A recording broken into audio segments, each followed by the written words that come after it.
Tertawa lihat wajah tegang Raffi Ahmad saat fashion show. Nagita Slavina minta maaf, sebut sang suami cool banget.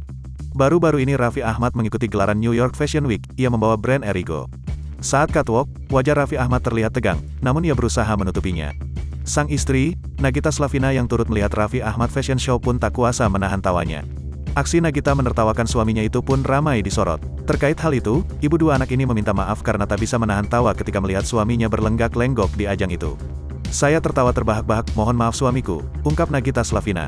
Gigi sapaannya mengaku tidak biasa melihat Raffi Ahmad memasang wajah dingin. Mengingat suaminya itu dikenal dengan sosok yang pecicilan dan ceria. "Soalnya dia cool banget, aku tahu banget dia menahan tawa terus cool. Jadi aku kayak oh my god, aku terkejut aku," ungkap Nagita Slavina. Bukan cuma itu saja, dia juga menyebut Raffi Ahmad membuat kesalahan di catwalk perdananya di New York Fashion Week 2022. "Soalnya dia sempat salah jalan sampai ke ujung sana, ngapain gue bilang," ucap Nagita Slavina lantas tertawa.